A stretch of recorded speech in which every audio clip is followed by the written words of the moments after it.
Elevemos nossos pensamentos ao alto, sintonizando com o Pai, com o amigo e Mestre Jesus, pedindo o seu amparo, a sua proteção e a permissão que a espiritualidade maior encarregada desse momento esteja conosco, nos auxiliando no estudo da noite de hoje, estudo esse que estaremos fazendo do nosso Evangelho e também da nossa doutrina espírita. Pedimos também o amparo do anjo protetor de cada um de nós, do nosso guardião, para que esteja conosco, sintonizados com o estudo que será apresentado hoje, para que possamos, os temas debatidos, colocá-los em prática em nosso dia a dia, no meio em que vivemos, no nosso lar, no nosso trabalho, no local onde moramos, e que essa luz, que é maravilhosa, a doutrina espírita vem nos trazer, nos conduza sempre para o alto, em direção à nossa evolução maior, em direção ao Pai, e que possamos, então, sintonizados, harmonizados e em muita paz, efetuarmos o estudo de hoje. Que assim seja.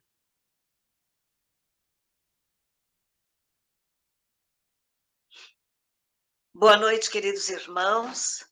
Que bom que estamos juntos. Então, vamos ver. O Daniel já havia falado a respeito de capítulos curtinhos. Este é muito curtinho. Tem vários capítulos que não têm instrução dos espíritos. Este é um deles. Então, vamos ver, queridos.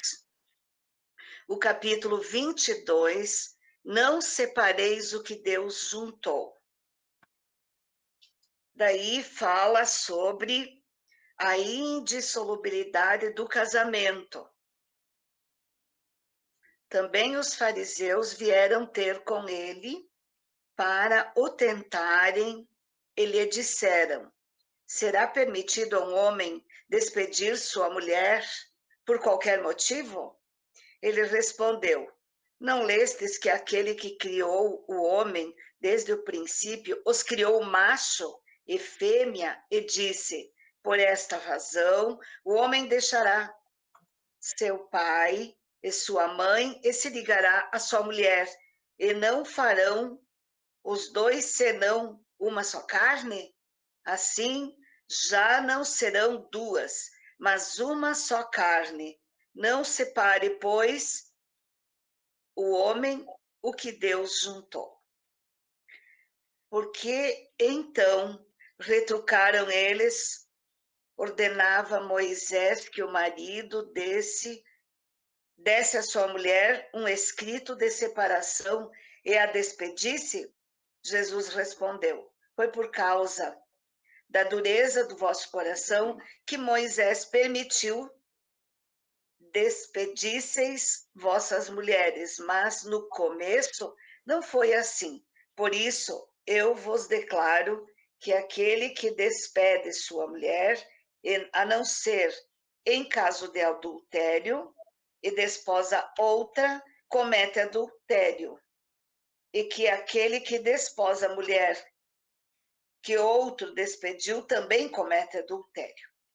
Mateus capítulo 19, versículos 3 a 9. Imutável só há o que vem de Deus. Tudo o que é obra dos homens está sujeito a mudanças. As leis da natureza são as mesmas em todos os tempos, em todos os países. As leis humanas mudam segundo os tempos, os lugares e o progresso da inteligência. No casamento, o que é de ordem divina é a união dos sexos, para que se opere a substituição dos seres que morrem.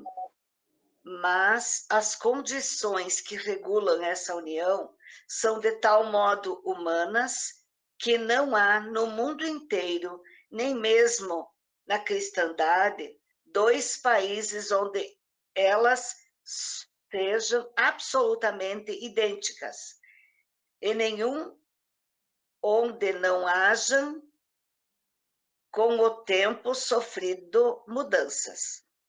Daí resulta que, em face da lei civil, o que é legítimo num país em dada época é adultério noutro país e noutra época. Isso pela razão de que a lei civil tem por fim regular os interesses das famílias, interesses que variam segundo os costumes e as necessidades locais. Assim é, por exemplo, que em certos países o casamento religioso é o único legítimo. Noutros é necessário, além desse, o casamento civil. Noutros, finalmente, este último casamento basta. Mas, na união dos sexos, a par da lei divina material, comum a de todos os seres vivos, há outra lei divina, imutável, como todas as leis de Deus, exclusivamente moral, a lei de amor. Quis Deus que os seres se unissem não só pelos laços da carne, mas também pelos da alma, a fim de que a afeição mútua dos esposos se lhes transmitisse aos filhos e que fossem dois e não um somente, a amá-los, a cuidar deles e a fazê-los progredir.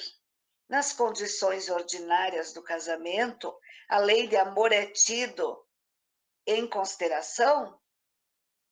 De modo nenhum. Não se leva em conta a afeição de dois seres que, por sentimentos recíprocos, se atraem um para o outro, visto que, as mais das vezes, essa afeição é rompida. O de que se cogita não é da satisfação do coração, e sim do orgulho, da vaidade, da cupidez, numa palavra, de todos os interesses materiais. Quando tudo vai pelo melhor consoante esses interesses, disse que o casamento é de conveniência. E quando as bolsas estão bem aquinhoadas, disse que os esposos igualmente o são e muito felizes hão de ser. Nem a lei civil, porém, nem os compromissos que ela faz se contrariam, se contraiam, podem suprir a lei do amor. Se esta não preside a união, resultando frequentemente, separam-se por si mesmos os que, à força de se unirem, torna-se um perjúrio, ser pronunciado como fórmula banal. O juramento feito ao pé do altar, o juramento feito ao pé do altar. Daí as uniões felizes que acabam tornando-se criminosas, dupla desgraça que se evitaria se, ao estabelecerem-se as condições do matrimônio, se não abstraísse a única que o sanciona aos olhos de Deus, a lei de amor. Ao dizer Deus, não sereis senão uma só carne, é quando Jesus disse, não separeis o que Deus uniu. Essas palavras se devem entender com referência à união segundo a lei imutável de Deus, e não segundo a lei mutável dos homens. Será então supérflua a lei civil e dever-se-á volver aos casamentos segundo a natureza? Não de certo. A lei civil tem por fim regular as relações sociais e os interesses das famílias, de acordo com as exigências da civilização. Por isso, é útil, necessário mas variável. Deve ser previdente, porque o homem civilizado não pode viver como selvagem. Nada, entretanto, nada absolutamente se opõe a que ela seja um corolário da lei de Deus. Os obstáculos ao cumprimento da lei divina promanam dos prejuízos e não da lei civil. Esses prejuízos, se bem ainda vivazes, já perderam muito do seu predomínio no seio dos povos esclarecidos.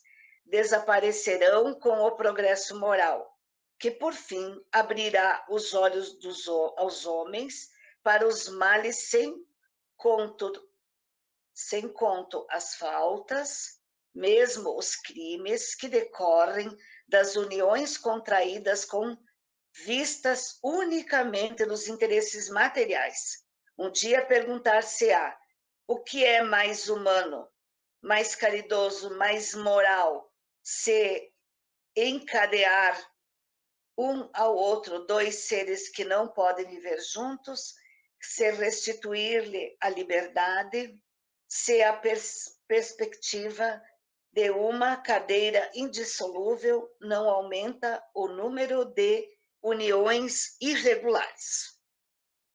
Era do 1 ao 4, né, Daniel? Tá bom, querido. Então, lemos o Evangelho, não foi assim uma ótima leitura, mas procuramos então fundamentar este estudo, buscando 4 questões do Livro dos Espíritos. As questões 695, por exemplo. O casamento quer dizer, a união permanente de dois seres é contrária à lei natural? É um progresso na marcha da humanidade. E a 699, o celibato não é, da parte de certas pessoas, um sacrifício com o objetivo de se devotar mais inteiramente ao serviço da humanidade? Isso é bem diferente. Eu disse, por egoísmo, todo sacrifício pessoal é meritório. Quando é para o bem, quanto maior o sacrifício, maior o mérito. Aí um pequeno comentário de Kardec. Deus não pode se contradizer, nem achar mal o que fez. Não pode ver mérito na violação de sua lei. Mas se o celibato por si mesmo não é um estado meritório, ou mesmo não ocorre quando constitui, pela renúncia às alegrias da família, um sacrifício feito em proveito da humanidade. Todo sacrifício pessoal, com o objetivo do bem, e sem dissimulação do egoísmo, eleva o homem acima da sua condição material. Aí as questões 940, 939 e 940, fala sobre as uniões antipáticas. Kardec, então, pergunta aos irmãos luzeiros: visto que os espíritos simpáticos são levados a unir-se, como se dá que entre os espíritos encarnados a afeição não esteja frequentemente senão de um lado, e que o amor mais sincero seja recebido com indiferença e mesmo com repulsa? Como, de outra parte, a afeição mais viva de dois seres pode mudar em antipatia e algumas vezes em ódio? Não compreendeis, pois, que é uma punição, mas que não é senão passageira. Aliás, quantos não há que creem amar perdidamente porque não julgam senão sobre a aparência. E quando são obrigados a viver com as pessoas, não tardam a reconhecer que isso não é senão uma admiração material.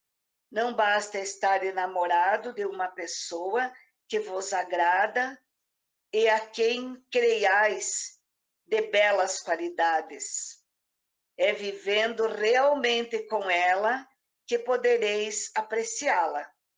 Quantas também não há dessas uniões que no início parecem não dever jamais ser simpáticas, e quando um e o outro reconhecem bem e se estudam bem, acabam por se amar com um amor terno e durável, porque repousa sobre a estima.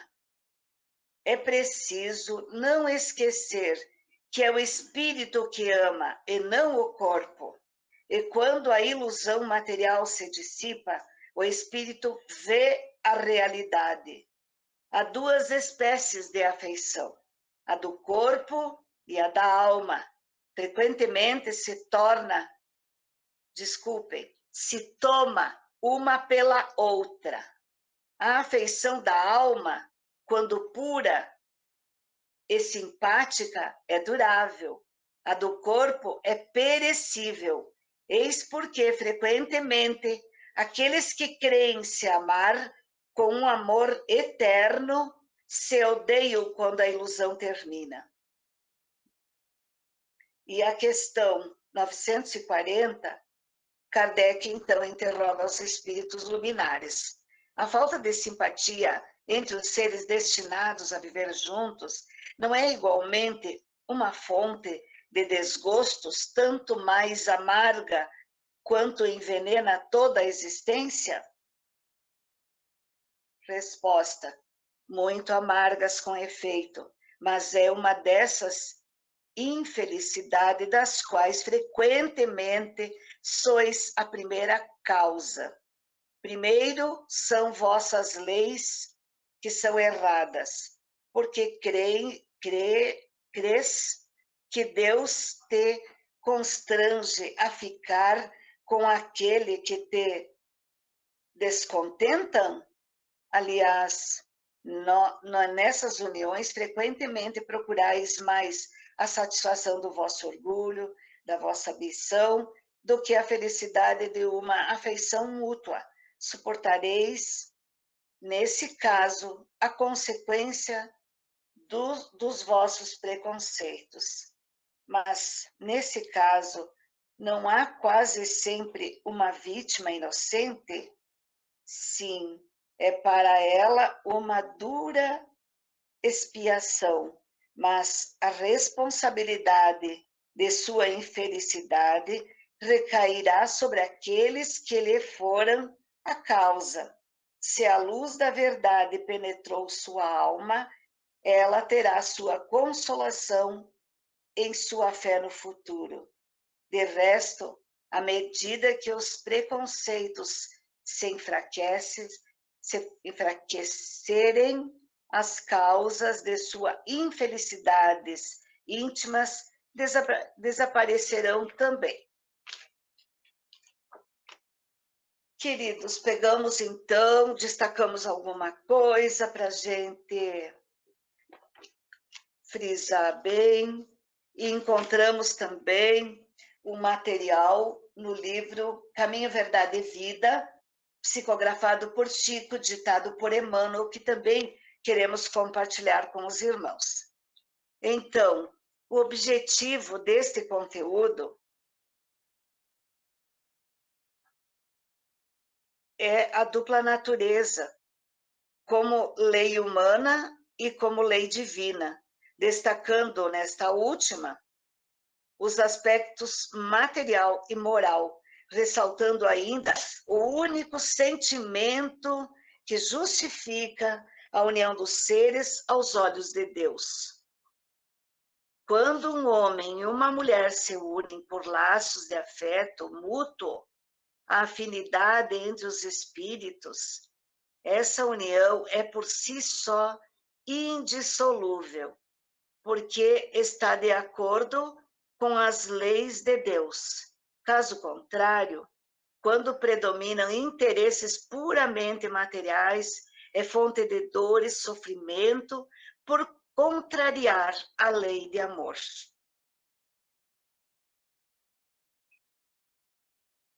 Em que sentido devemos entender as palavras de Jesus?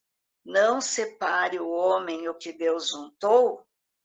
Devemos entendê-las com referência à união dos seres ligados por afinidade espiritual, por si só indissolúvel, conforme a lei de Deus, e não acerca da união onde predomina o interesse puramente material. Qual a diferença entre a lei divina e a humana? A lei divina imutável e a mesma em todos os tempos e em todos os países, enquanto a lei humana muda segundo o tempo, os lugares e o progresso da inteligência.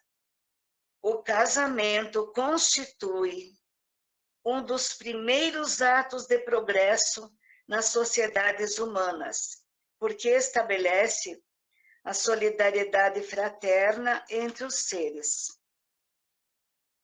Nenhuma lei civil, nem os compromissos dela decorrentes podem suprir a lei de amor, quando esta não preside a união. Quis Deus que os seres se unissem por laços da carne, mas também pelos da alma. As separações são contrárias à lei de Deus? Se for para atender interesses circunstanciais e materiais, sim.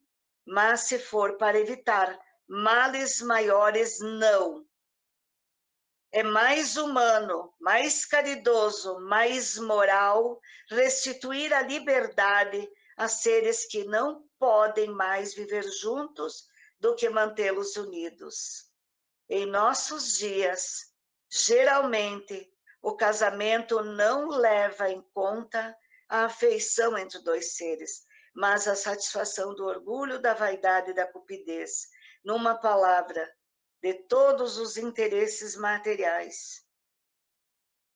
A lei humana é inútil? Não. Pela dificuldade que oferece as separações irresponsáveis, ela assegura a manutenção dos filhos e auxilia os infratores a se ajustar à lei de Deus, que é de amor. A lei civil tem por fim regular as relações sociais e os interesses das famílias, de acordo com as exigências da civilização.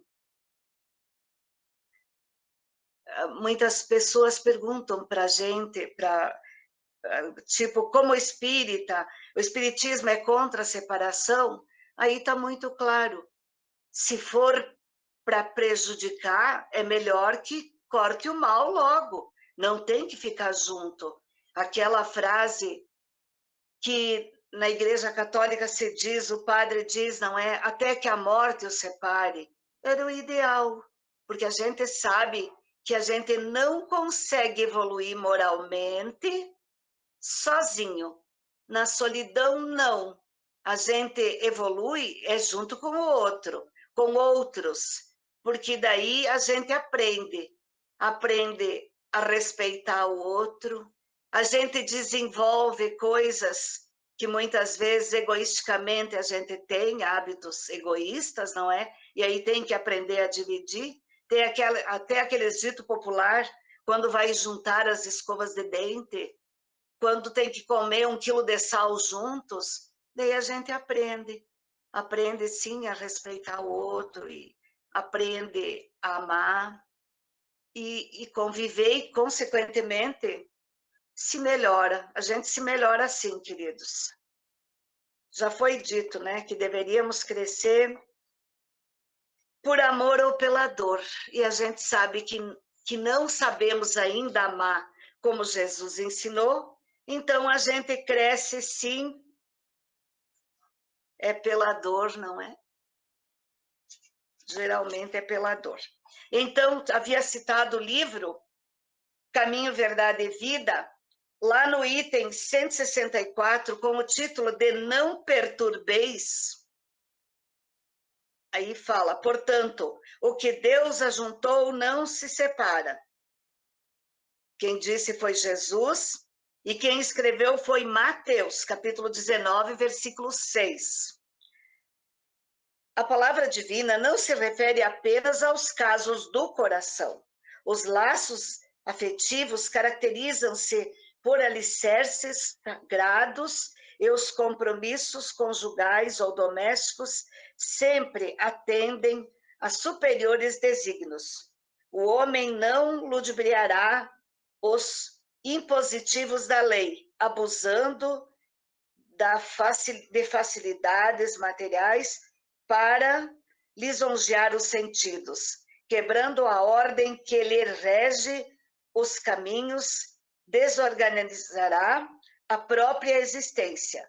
Os princípios equilibrantes da vida surgirão sempre corrigindo e restaurando. A advertência de Jesus, porém, apresenta para nós significação mais vasta. Não separeis o que Deus ajuntou. Corresponde também ao não perturbeis o que Deus harmonizou. Ninguém alegue desconhecimento do propósito divino. O dever, por mais duro, constitui sempre a vontade do Senhor.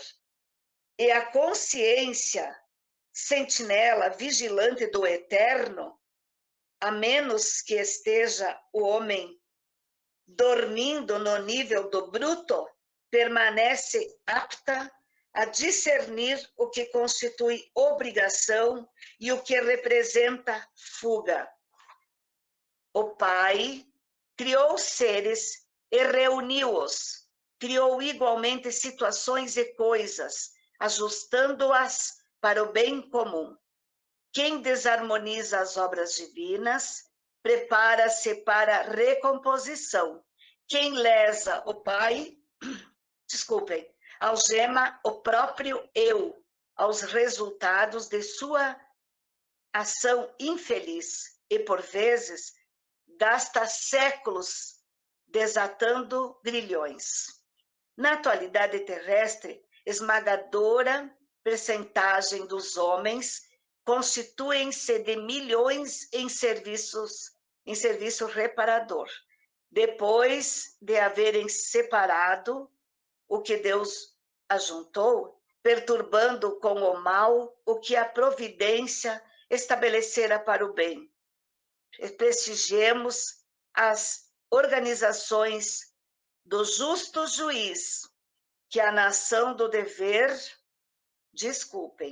que a noção do dever identifica para nós em todos os quadros do mundo. Às vezes é possível perturbar-lhes as obras com sorrisos, mas seremos invariavelmente forçados a repará-las com suor e lágrimas. Queridos, acho que cada um de nós tem na sua vida experiências pessoal, não é?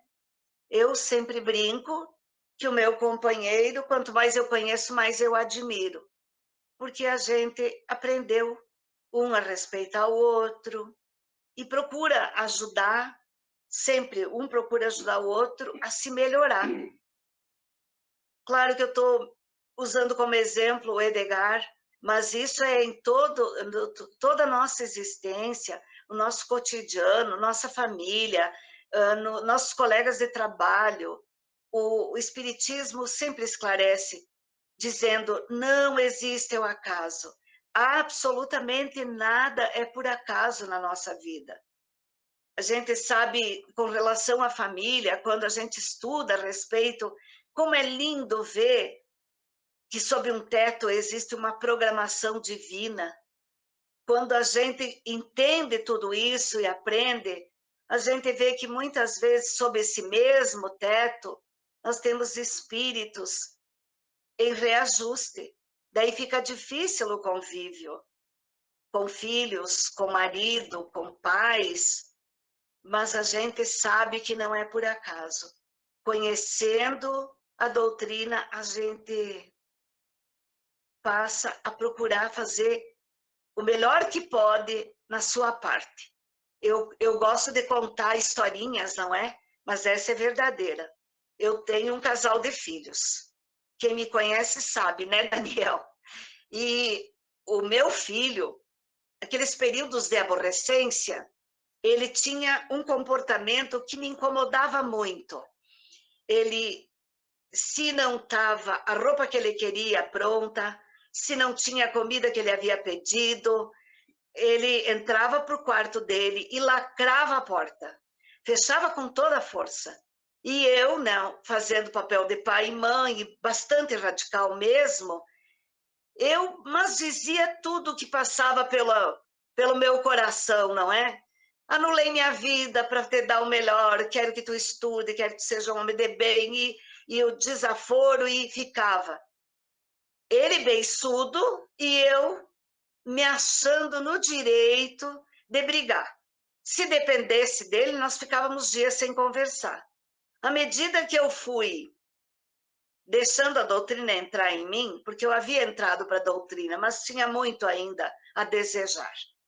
Aí eu comecei a entender que eu era mãe, que eu que dizia que conhecia a doutrina não estava exercendo os ensinamentos, eu tinha que mudar. Eu que tinha que mudar, não adiantava brigar. Aí, então, as coisas continuaram mais um tempo. Daí ele entrava para o quarto, lacrava a porta, como eu dizia, quase quebrava a porta, empurrava, fechava com toda a força. E isso me incomodava muito. Eu passei a procurar ajudar ele e entender.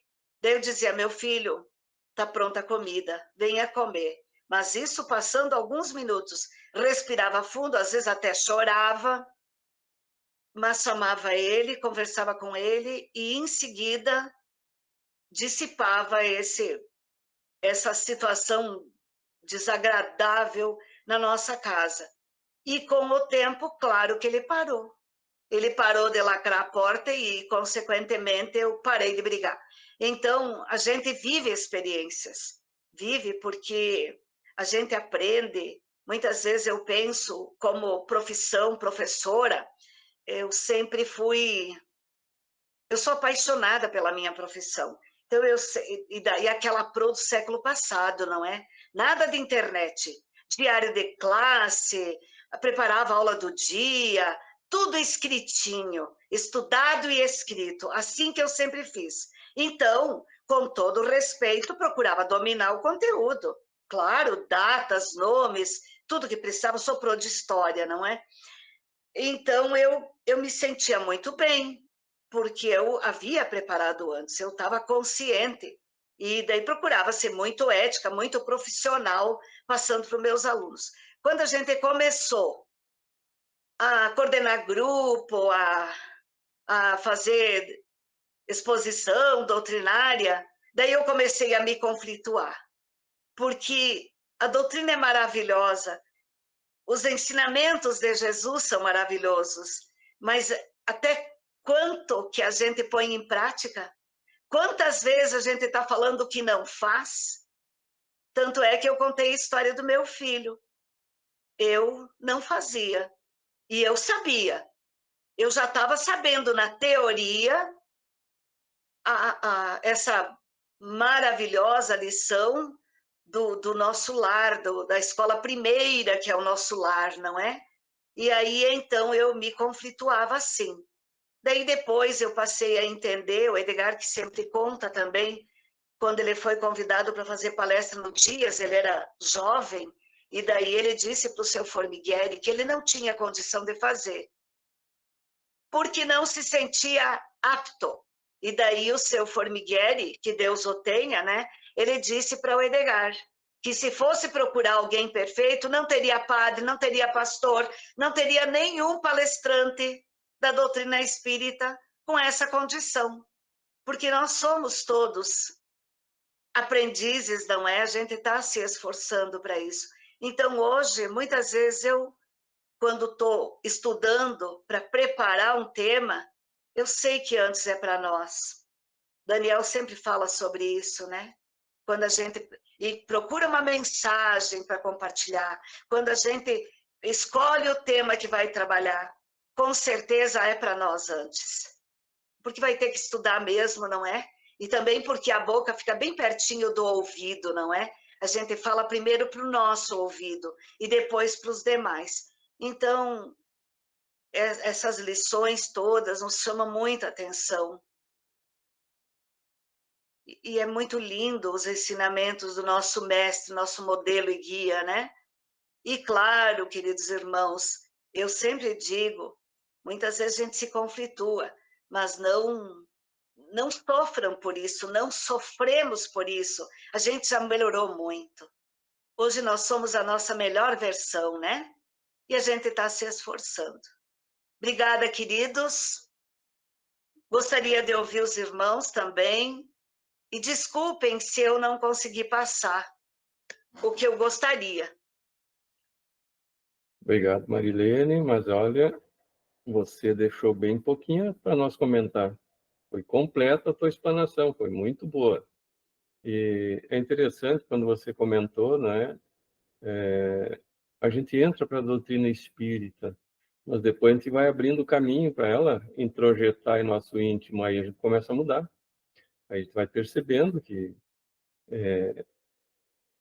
a diferença, né, do que a gente fazia, do que a doutrina nos ensina, e é um caminho a ser percorrido. É como se a gente estivesse andando numa mata fechada, e de repente nos dão uma ferramenta para ir abrindo essa mata, abrindo um caminho, e aos poucos a gente vai abrindo esse caminho, vai melhorando para a gente, né? E o casamento, né? Poucos os casamentos são por amor, a grande maioria por resgate do casal, dos filhos, da família, enfim, né? Então, Joana de Anjos nos diz, né, que a grande maioria é casamento de resgate, união familiar de resgate. E a lei da sociedade é uma das leis morais de Deus.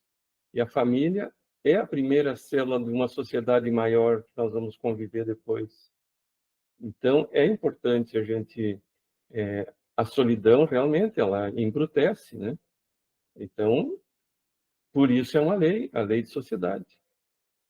Mas vamos aproveitar, então, o casal, né, Marina e o Sr. Edgar? Vamos passar para o Sr. Edgar, então. Pessoal, Deus abençoe todos nós. Como o Daniel falou, a Marilene falou tudo, não deixou nada para nós falar, né? Não, não é isso. É assim. Vocês têm muito para contribuir.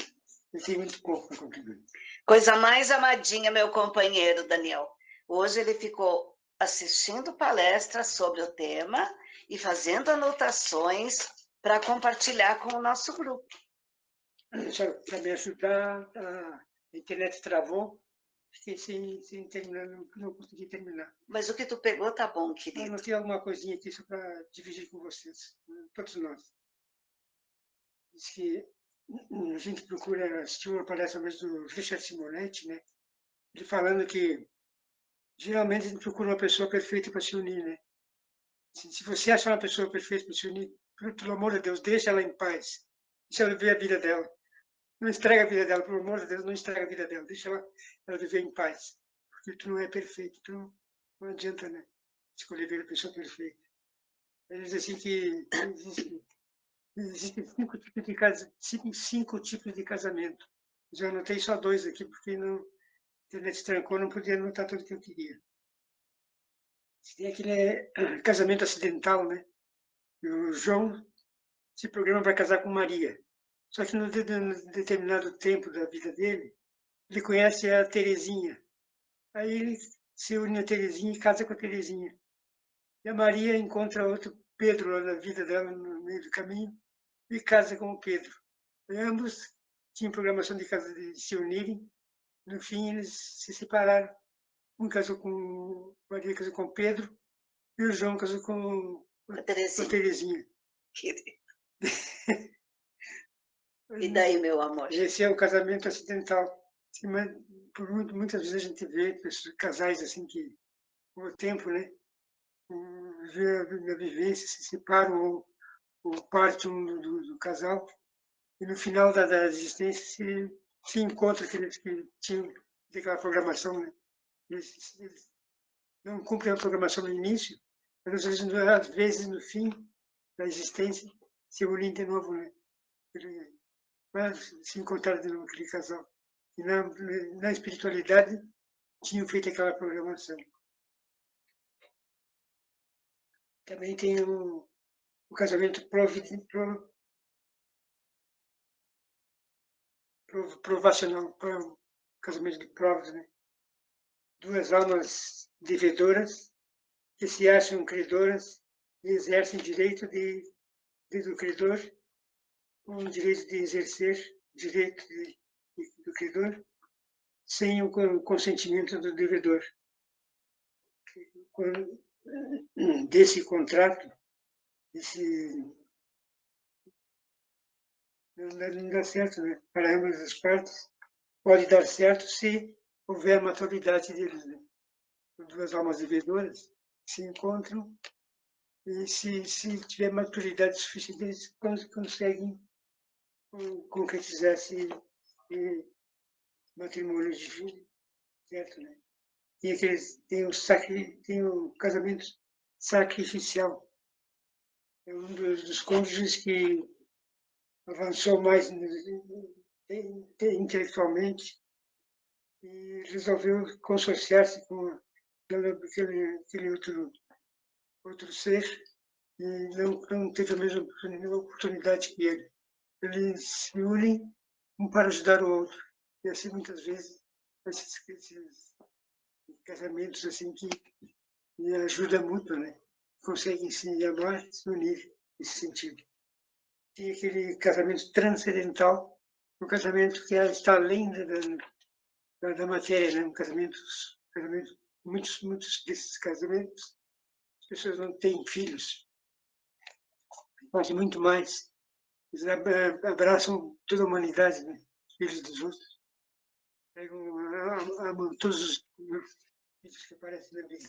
Não tem filhos biológicos, mas tem os filhos espirituais, eles juntos cuidam desses outros filhos de toda a humanidade, né?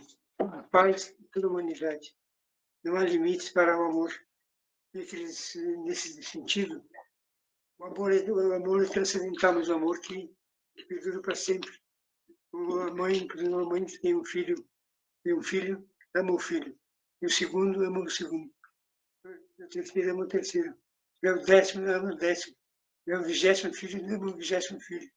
É uma mãe que ama todos os filhos, os pais que amam todos os filhos, igualmente juntos, né? Embora muitos filhos que são espíritos que encarnam na nossa família para perdoar, para ser perdoado, para progredir na família, né? Aquele filho que muitos pais que é a ovelha negra da família, mas esses pais com o amor que eles têm no coração, esse matrimônio feito com amor legítimo mesmo, esses pais, eles adoram seus filhos, embora o filho possa preocupar muito na família, se transviar da família, o pai continua amando ele da mesma forma, igual. A gente fica pensando, né, meus irmãos, muitos desses casamentos que se dissolvem, né? Esse casamento foi programado, esse casamento foi unidos com amor mesmo, só superficialmente, pela matéria, né? A mulher é uma mulher bonita, o homem é um homem bonito, então, se apaixona pela aparência e não pelo espírito, né? Então, muitas vezes esses casamentos são casamentos assim que são feitos só por interesses, né? Esses materiais. Acontece depois dissolve esse casamento. Só, poxa, eles parece que viviam tão bem, né? a gente sabe que, com o tempo, nossa aparência modifica, né? Eu tinha, quando eu era jovem, né, Daniel? Quando eu era jovem, tinha o peito para frente, né? Peito belo, bonito. Depois o peito murcha, e volta para a barriga, né? Fica uma barriga grande e o peito pequeno. Que lindo! Aí muitas vezes a mulher, puxa vida, que não é esse homem que eu escolhi. De uma maneira, a mesma mulher também diz, esse não é a mulher que eu escolhi também, não. Esses casamentos por interesse são os casamentos que geralmente se dissolvem rapidamente, né? A gente vê muito hoje. Então, se não tiver um amor recíproco, um amor verdadeiro, não perdura, não dura muito tempo, né? Só o interesse, muitas vezes pelo dinheiro, pela aparência. Esse casamento não, infelizmente, não é um casamento que a gente gostaria de ter. Desculpe, eu disse que tinha pouca coisa para falar. Tá bom, querido. Obrigado. Obrigado, senhor Edgar. Muito bom. E, bom, agora vocês dois falaram, deixou bem pouquinho para nós, né? Muito bom. Mas vocês são exemplo para nós, né? Tanto tempo da doutrina espírita, ainda estudando, né? A gente percebe que o estudo da doutrina espírita ele não encerra, né?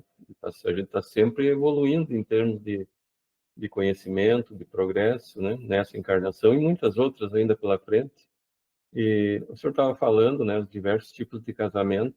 Eu estava lembrando daquele livro, 50 anos depois, né? Do Emmanuel, em que veio como escravo, né? Na história. E a esposa dele, Lídia, já tinha adquirido o direito de viver no outro mundo, mais avançado. E ela, por amor àquele espírito, retornou junto. Ele como escravo e ela como esposa dele, novamente, né? Então, esses são aqueles casamentos por amor que a gente pouco vê, né? A grande maioria por resgate, por outras situações, né? Mas vou passar para ti, Cristina, posso?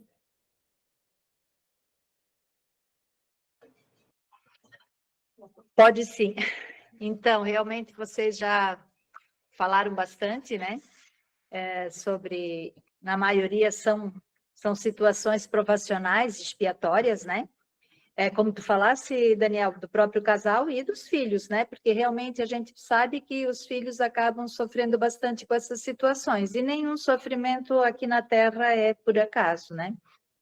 E por isso que durante tanto tempo da humanidade, inclusive os casamentos eram arranjados pelas famílias. Hoje em dia ainda temos países onde os casamentos são arranjados, os pais decidem e não existe amor nenhum e nem afinidade, às vezes nem alguma simpatia, e eles são obrigados a casar e ficar juntos, né? Então ali a gente percebe, e se a gente for analisar, até Maria e José, né? Foi um casamento arranjado, né? A família de Maria, José era um viúvo que tinha lá, não, vai casar com a Maria, né? Então ali já mostrava que desde aquela época isso existia e eram provas. Hoje a coisa mudou, né? Então, principalmente aqui no Ocidente, isso dificilmente acontece, né? Mas daí também no texto que a Marilene leu ali, né, que tem aqui no Evangelho, mostra que o que a gente tem que avaliar é o que move as pessoas nos casamentos, né? Que o que se observa geralmente são interesses, interesses outros que não essa coisa do afeto, do amor, né? Então, se unem por interesses materiais ou, como o seu Edgar falou também, porque a pessoa é bonita fisicamente, sabendo que tudo tem um começo e um fim, né? E aí, eu sempre, esse capítulo aqui do Evangelho sempre foi um capítulo assim que eu achei difícil, contraditório para os tempos atuais, né? Porque até que ponto, né, um casal que já se agride, que já cria um clima, uma energia ruim dentro do seu lar, até que ponto eles estão evoluindo, até que ponto eles estão provocando malefícios para os seus filhos. Então, realmente, nesses casos, a separação ela tem que acontecer, porque, como diz também, o que separou o que já estava separado. Geralmente, o divórcio acaba só formalizando uma coisa que já estava separada, né? E Bom, daí eu poderia dizer assim, ó, eu casei com 17 anos, meu marido era quase 11 anos mais velho do que eu, e eu estava no início da faculdade, e foi um casamento, assim, por amor, realmente. Eu me impressionei muito, porque ele já era um homem mais maduro, né? Mas só que depois eu me formei, eu comecei a minha vida profissional, eu comecei a ter... Depois veio a doutrina espírita, e ele não se... Né, não se sensibilizou com a doutrina espírita. Então, houve, nesses 45 anos que eu fui casada, agora fazem 3 anos que ele faleceu, né? Houve nesses 45 anos certas divergências, mas a afeição, o amor que tinha entre a gente superou tudo isso, não teve problema algum, né? Foram 45 anos muito bem vividos, e essas nossas diferenças, elas inclusive ajudaram a fortalecer tanto a ele quanto a mim, né? Eu dava apoio para ele dava apoio para mim, então, assim, eu acho, eu agradeço todos os dias, porque eu tive esses 45 anos bons, porque o que nos moveu foi isso, a gente batalhou sempre juntos pela nossa vida, tivemos uma filha, uma netinha, né? Agora minha neta já é uma mocinha, enfim, o que eu considero é isso, né? Que hoje o que eu percebo no geral assim é que é muita fragilidade. A primeira desavença, o primeiro desgosto que surge, já cada um arruma suas trouxas e muda de rancho, como se diz, né? E isso eu não acho legal, porque daí já tenta um outro relacionamento, também não dá certo, já tenta um outro. E às vezes essa troca muito grande de parceiros e parceiras, não vejo isso saudável para o espírito, né? Porque não existe um investimento num relacionamento, ou o que move as pessoas não é realmente o afeto, esse é que é o grande problema, né? Então, eu acho que é uma situação controvertida ainda, eu acho que o casamento, como diz o Kardec, foi uma coisa boa, né? Porque eu me lembro que quando a minha filha estava namorando, eles queriam ir morar juntos. E aí eu disse, mas para que morar juntos? Né? Você já vive aqui em casa, tudo? Não, se a minha filha vai sair de casa, ela vai casar, né? E aí eles casaram, sabe? Então, assim, aquela coisa assim, bem antiga ainda, né? Mas eu disse, não, se forem sair daqui para morar juntos, por que não casar, né? Então, assim, o casamento, ele promove uma certa responsabilidade maior, né? Então, são coisas que a gente tem que ir avaliando com o tempo, como vai sendo. As relações hoje são muito fluídas, as pessoas têm pouco compromisso, pouco comprometimento, e principalmente daí vem os filhos. Eu acho que para os filhos é importante ter essa harmonia familiar.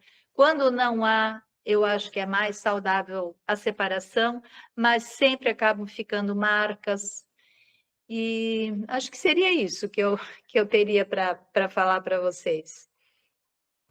Obrigado, Cristina. Mas está aí um bom exemplo que tu nos passa, né, de casamentos por amor. Porque quando é por amor, claro que vamos ter dificuldades dentro do lar, não? Porque somos ainda imperfeitos. Mas o casal vai dirimir lá essas diferenças, conversando, se ajustando. Hoje, a nossa humanidade prefere ir em busca de outro parceiro, né?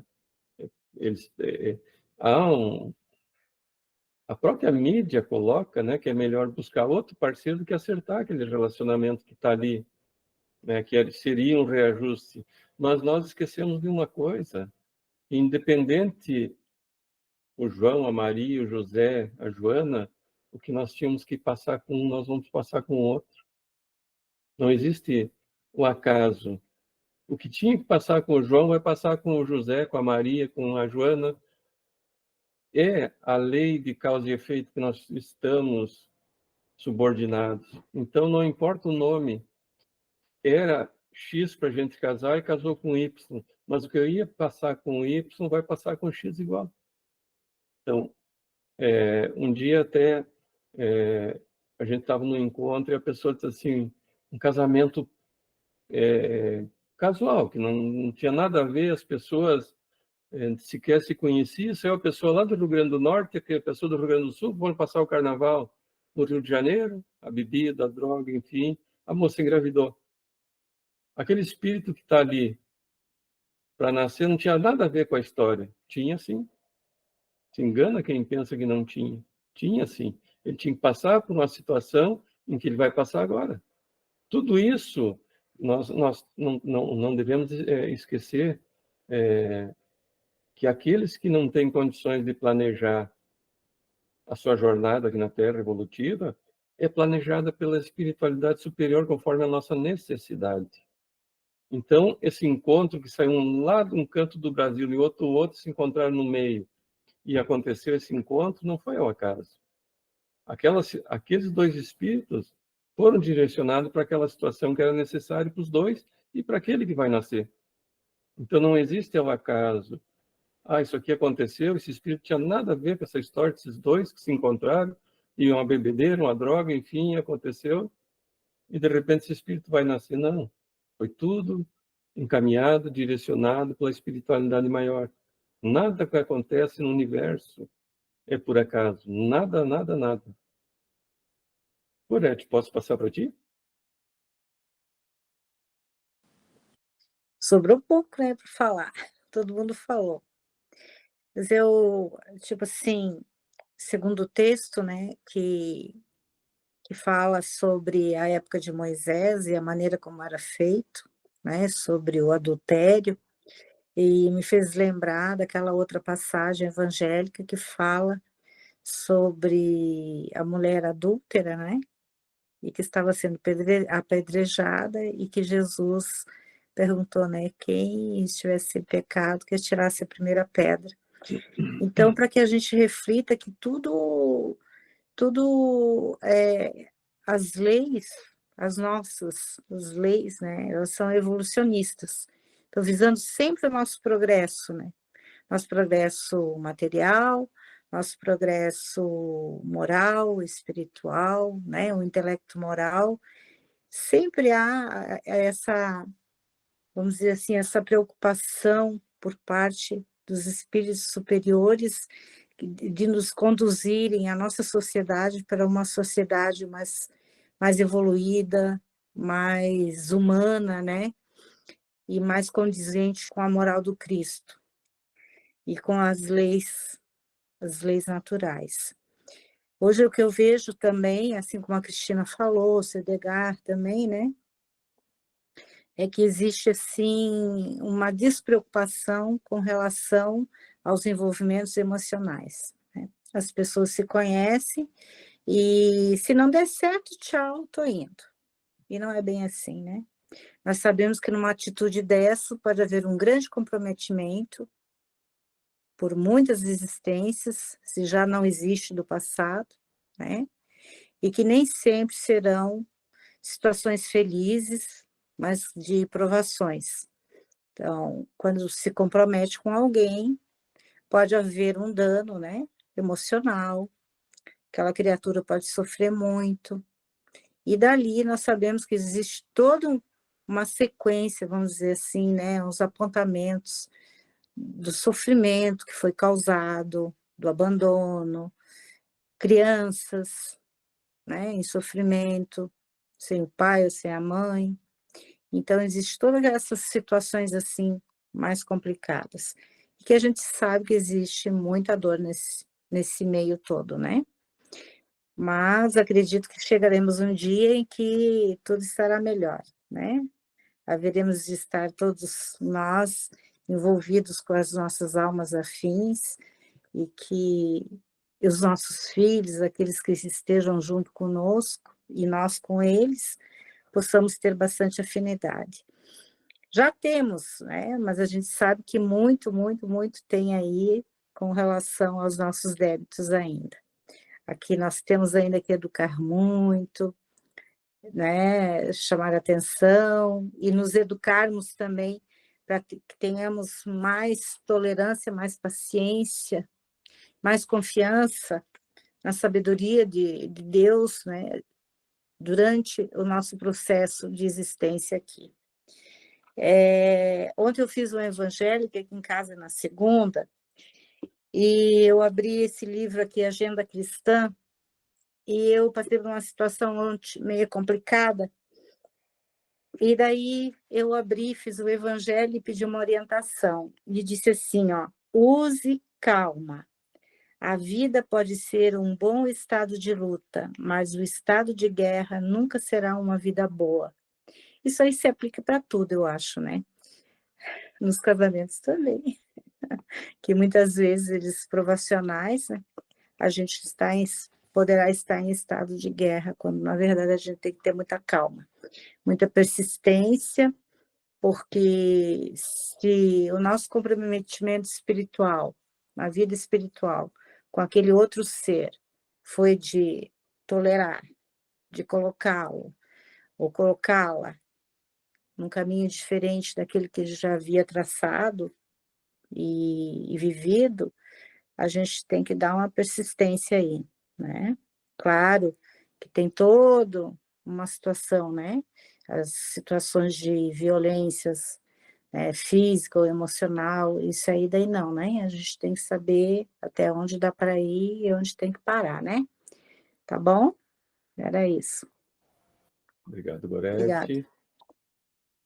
Ninguém causa sofrimento impunemente, né? Imagine a gente causar um sofrimento para aquele que nos deu o coração, né? Eu falo em emoção, não fisicamente, né? Então, vamos nos vincular a essa pessoa por quantas encarnações, né?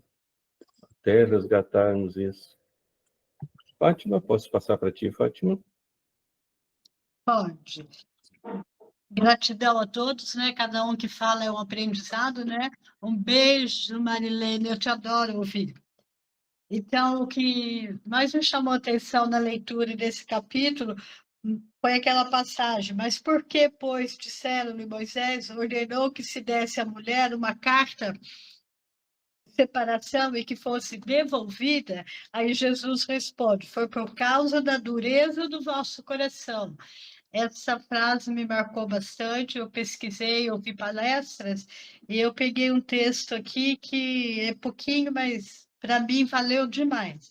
Aí Jesus nos fala sobre a dureza do coração, porque muitas vezes, diante de uma dificuldade, de um impasse, o meu orgulho fala mais alto, a minha individualidade fala mais alto, a ponto de eu não querer buscar uma solução e preferir chegar às vias de fato, uma separação. Mas não se esqueçam que nós temos que respeitar as individualidades e o livre-arbítrio de cada um. E nesse fato, nós precisamos relembrar da importância das uniões, que nos é dada a oportunidade de rever o nosso passado para buscarmos a vossa evolução. Mas nós precisamos, então, lutar para trabalhar este orgulho. Só que nós sabemos que há problemas entre um casal que são gravíssimos. E é como o próprio Allan Kardec nos fala nesse item 1, do capítulo 22, que quando não houver outra solução, que busquemos a separação. Porque muitas vezes é mais difícil, é pior manter uma relação onde poderia chegar até as vias de fato do que se separar propriamente dito. E para finalizar, vamos dizendo que chegarão dias que todas as relações serão pautadas no sentimento divino, que é o amor, e é como Jesus nos disse, seremos conhecidos pelo amor, portanto, nos amar muito. É isso. Obrigado, Fátima. Muito bom. Kátia, posso passar para ti, Kátia? Sim, pode sim. Quando eu li esse texto, eu pensei em compromisso, né? Casamento, compromisso. E com tudo que existe na nossa vida. Compromisso com uma outra pessoa, compromisso com a nossa família, compromisso com o nosso trabalho, com o espiritismo, primeiro compromisso com Deus, né? E aí eu pensei na minha história. O meu segundo casamento foi um relacionamento de 15 anos e um homem 23 anos mais velho que eu, uma pessoa que eu admiro ainda, né? Muito. E os últimos 4 anos nós resolvemos morar juntos. Aí é que a coisa complicou. Eram torturas emocionais, assim, coisas bem complicadas. E eu fiquei doente, daí tive meu segundo câncer, que foi um câncer de tireoide, que foi quando eu procurei o centro espírita, né?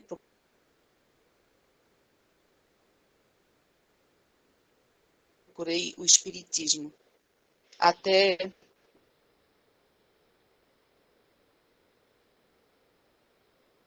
orientada por uma pessoa que eu não conhecia, enfim, foi uma coisa bem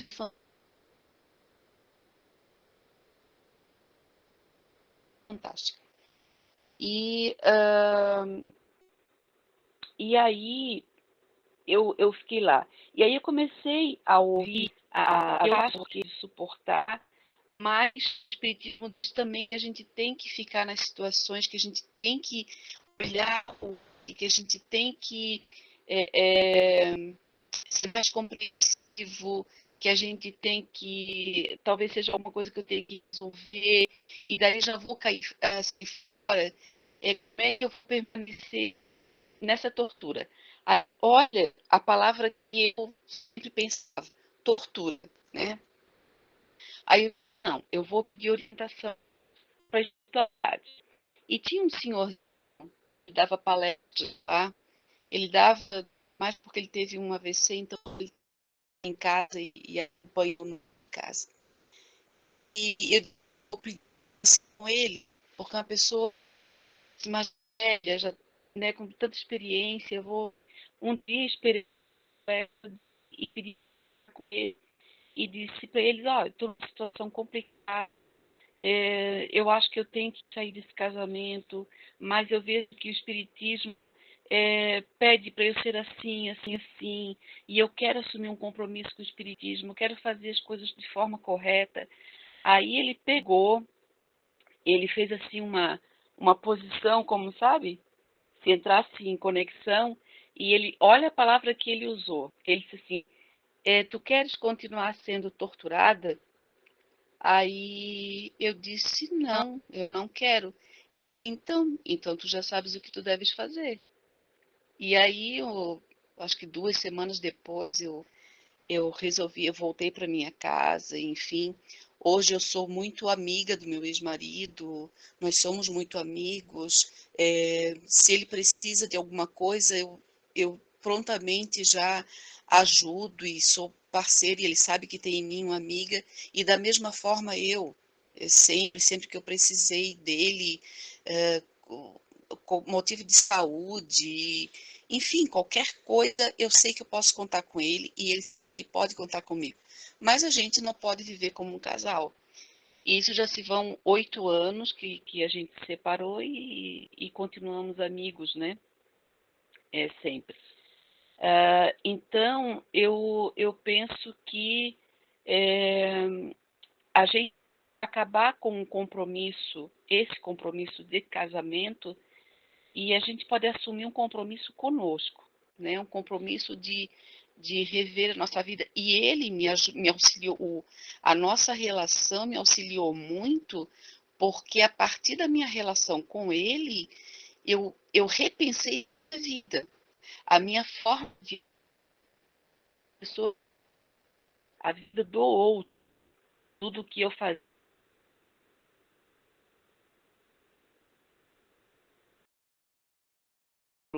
E aí, já durante o casamento... Está travando, Kátia, está travando tua internet. Agora nós... Tá terrível aqui, né? Estão me ouvindo agora? Tô...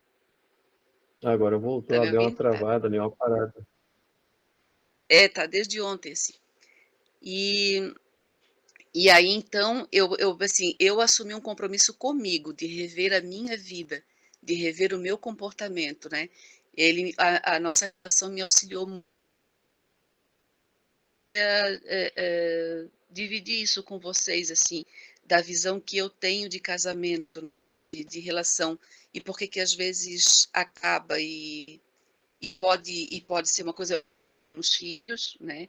Ele já tinha os dele, eu tinha a minha, Então, tivemos essa situação dos filhos, né? Mas deu tudo certo. Eu acho que foi uma separação que deu certo. Obrigada, gente. Obrigado, Kátia. Sempre as histórias de vida da gente vêm nos trazer os exemplos, né, para que a gente, né, consiga também perceber muitas vezes que nós temos caminhos que nós podemos trilhar diferente daqueles que nós estamos. Às vezes nós estamos naquela situação e não vemos a saída, né? E às vezes conversando com outra pessoa, ela nos dá aquela luz, aquela indicação para nós. Não vai resolver o nosso problema, mas vai fazer com que nós tomemos uma atitude saudável, né? Vocês tomaram uma atitude saudável. Pô. Hoje são amigos, né? E é importante continuar essa relação de amizade. Assis, vou passar para ti, Assis. Vai ter que te fechar agora, porque foi... Pessoal, olha, foi... Meu Deus. Bom, eu vou falar a verdade, assim, uma relação a dois, eu creio que, assim, os dois têm que se doar um ao outro. Porque hoje em dia tá assim, ó. Vamos casar até que o primeiro problema surja, apareça, né? Então, o pessoal estão fazendo isso. Né? Não vai ser um, não vai ser dois. Eu conheço gente que namorou uma semana e faz 30 e poucos anos estão casados. Uma semana namoraram, meu Deus. Né? Então, tem filho, tem tudo, né? Eu e a Silvânia namoramos nossos longos 8 meses. Acho que deu, acho que nem chegou a dar tudo isso. E a gente procura sempre, a gente está sempre procurando um se doar pro outro, a gente procura enxergar, né? Assim, nós sabemos os defeitos de cada um, também nossas qualidades, né? Eu acho que é assim, a gente se conhece só no olhar. Ela não tem como mentir para mim. Eu também não consigo, porque ela sabe quando é mentira. Então a gente aprendeu assim a se doar um pro outro. Tem coisas que eu não gostaria, tem lugares que eu não gostaria de ir, mas eu vou por causa que ela gosta, que ela quer. E assim, né? E assim vice-versa. Então a gente procura sempre se doar um pro outro. Isso aqui eu acho que eu sou filho de pai separado. Eu vi muito eles se judiarem, eles se machucarem. E nós juntos, né? Naquela coisa.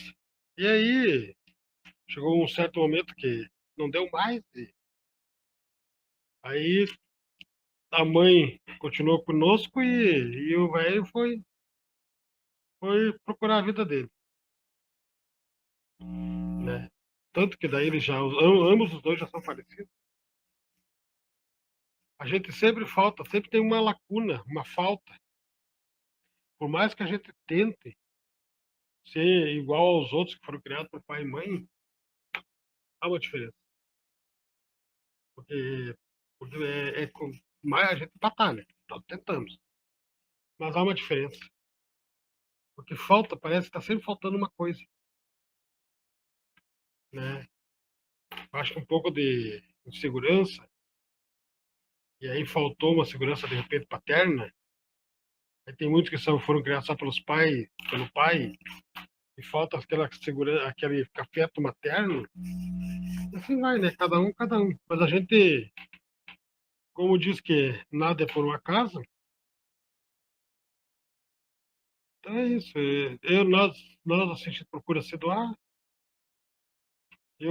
A Silvânia se doa por mim, eu me dou por ela e vamos levando a vida.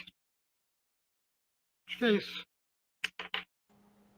Eu vou aprender a falar mais espírita, é que eu fico naquela, né? Não, mas tá excelente.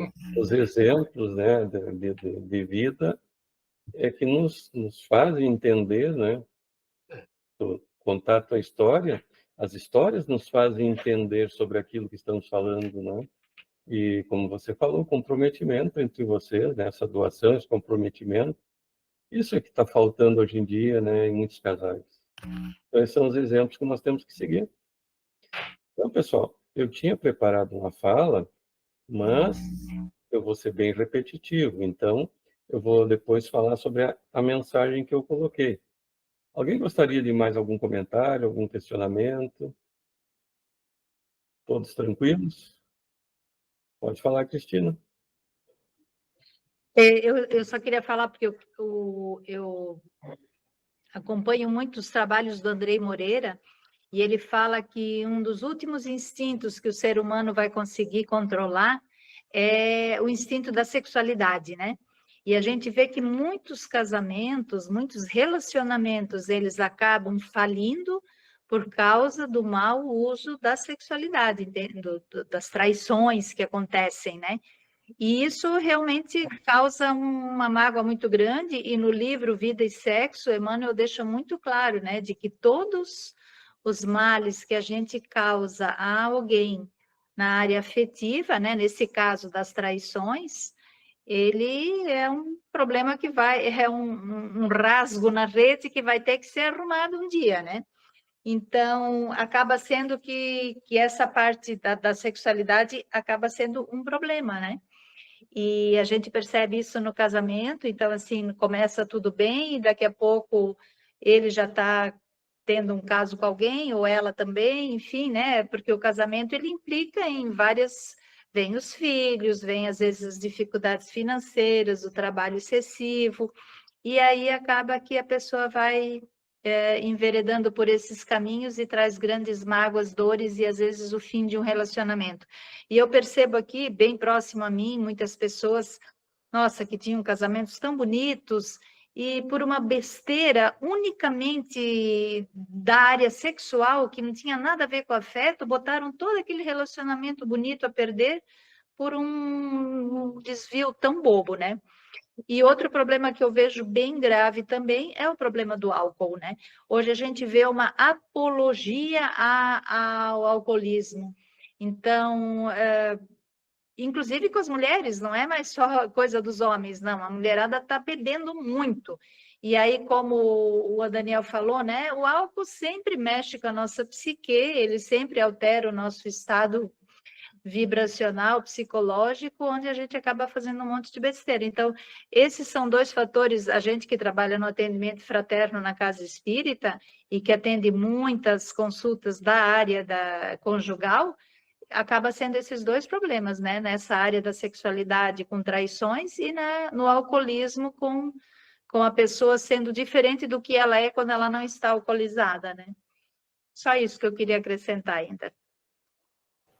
Obrigado, Cristina. Janir? Eu acabei não conseguindo ficar quieta, porque a Cristina falou aí do casamento dela, eu fiquei até com uma pontinha de queria que fosse o meu, mas tudo bem. O que eu vi que o colega até falou em doação ali, mas tem um ponto que aparece muito também nessas conversações. Eu trabalhei no CVV e nos atendimentos fraternos, e eu mesmo observei, em diversas relações, eu observo a falta de diálogo. Para mim, isso é um problema seríssimo, seríssimo. Porque sem diálogo a gente não consegue saber o que o outro está sentindo, de que forma a gente pode melhorar a situação, né, e a relação aos poucos e poucos, sem deixar que se aglomere um monte, e aí vem aquela situação de DRs demoradas, desagradáveis, que acabam também, às vezes, nem resolvendo, né? Então, para mim, é básico. Diálogo é importantíssimo, porque quando você gosta muito de alguém, quando você se sente bem com aquela pessoa, você tem muita vontade de conversar. Tanto que dizem que a melhor forma de escolher um companheiro, uma companheira, é que você esteja perto de pessoas com quem você gosta de conversar. Eu pactuo. É verdade. Porque depois, enquanto a gente está assim, com uma certa vitalidade, tem a coisa realmente do relacionamento íntimo e tal, mas isso aí uma hora acaba. E fica exatamente esse companheirismo e toda uma história de vida. É isso. Exatamente. Obrigado, Cristina. Janir? Agora você falando, a Cristina falou, você falou também, eu até não ia fazer a minha fala, mas eu lembrei do que a Joana de Anjos, né, nos alerta dos sinais de alarme que podem mostrar que assim, a situação de dificuldade que estamos no casamento antes dela se agravar e nós não prestamos atenção. E daí ela cita, por exemplo, silêncios injustificáveis quando os esposos estão juntos. É um sinal já. Tédio inexplicável ante a presença do companheiro ou da companheira. A ira disfarçada quando o esposo ou a esposa, né, emite uma opinião, o outro já se irrita, né? A saturação assim dos temas habituais conversados em casa, às vezes fugindo para intermináveis leituras de jornais ou inacabáveis novelas de televisão, que é para não conversar, né? A irritabilidade costumar, sempre que ela se aproxima do lar, né? Essa irritabilidade, os interesses dos problemas um do outro, a falta de intercâmbio de opiniões, atritos contínuos que ateiam as pequenas fagulhas, né, da irascibilidade, que eles são capazes de provocar os incêndios. É a pequena fagulha aquela, né, que provoca um incêndio, que vem em forma de agressão dessa ou daquela maneira, né? Não só agressão física, mas de palavras, de gestos, né? E entre outras coisas mais, assim como nos diz Joana de Anjos. Então, tem vamos dizer assim, os avisos, os sinais, mas muitas vezes nós não prestamos atenção nesses sinais. E aí acaba acontecendo, né? Coisas mais graves, vamos dizer assim. Então, aí, como disse o Assis, né? O comprometimento, a paciência, o entendimento, a conversa. É isso que nós temos que ter. Porque, como o senhor Edgar citou antes, né, senhor Edgar, eu tinha um colega meu que dizia, ele era mais rude, assim, ele dizia assim, né, vamos dizer assim, na forma dele, né? Se case, eu na época era solteiro, a gente trabalhava junto, ele já era um senhor de idade. Ele dizia assim: olha, meu filho, tu não case com uma mulher pela beleza. Se case com uma mulher que cozinhe bem, porque a beleza acaba, a fome não. Então, a gente acaba casando muitas vezes pela beleza, pelas formas, pelos bens materiais, enfim, por uma série de outros quesitos, e não o verdadeiro sentimento, né? Porque, e outra coisa muito interessante, enquanto se está no início do relacionamento, namoro, não se presta atenção nesses detalhes que a Joana de Anjos coloca para nós, né? E às vezes a gente pode até ver, mas não passa batido, a gente não dá bola. E muitas vezes a gente pensa, não, quando casar melhora. Não, o casamento não vai melhorar aquilo que já não está bom antes dele. Por que que as pessoas, às vezes, bem como a Kátia citou, se namora 5, 10, 20 anos, e quando vão morar junto, aí aqueles defeitos que a gente já tinha notado, a gente vai estar com eles no dia a dia. E às vezes a gente não consegue superar esses pequenos problemas, né? Por N razões, né? Então, enquanto era namoro, era uma coisa. E nós nunca prestamos atenção. E muitas vezes também é interessante. A pessoa tem 10 qualidades e um defeito. Aonde eu presto atenção? É no defeito, né? Ou, digamos que, para que dê certo, a pessoa tem 9 defeitos e uma qualidade. Por que eu não presto atenção na qualidade dela e prefiro prestar atenção nos defeitos, né? Então, o relacionamento ele é complexo, se a gente analisar, porque são dois espíritos diferentes, né? Muitas vezes de culturas diferentes, de vivências diferentes, né? E que vão se unir sob o mesmo teto. Então, se não tiver esse comprometimento, essa boa vontade de, de, de, de encaixar essas diferenças, vai ser difícil conseguir, não é?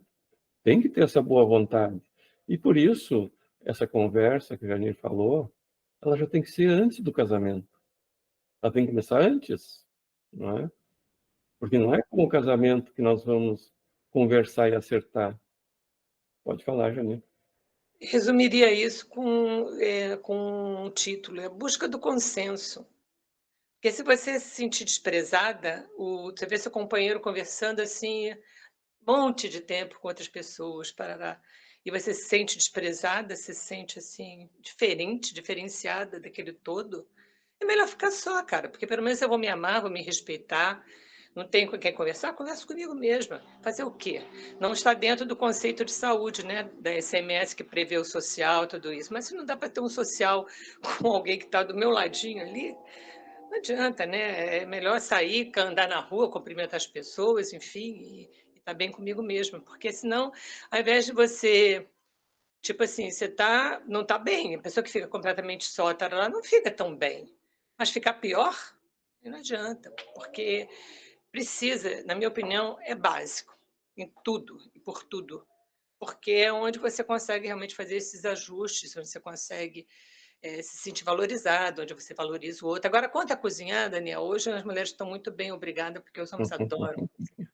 E a gente Não, é auxiliar de cozinha, isso foi auxiliar de copa, auxiliar de cama, mesa e banho, e pronto. Isso foi uma metáfora. Não é que antigamente isso era muito valorizado Hoje os homens gostam, acho que eles cansaram de comer muitas vezes uma comida meio que ruim, né? Mas E aí como a gente viu aqui com a Joana de Anjos dizendo, né? Aqueles silêncios injustificáveis, né? O tédio inexplicável, a indiferença, né? A saturação por temas assim que não quer conversar. Então, aquele desinteresse pelos problemas do outro, né?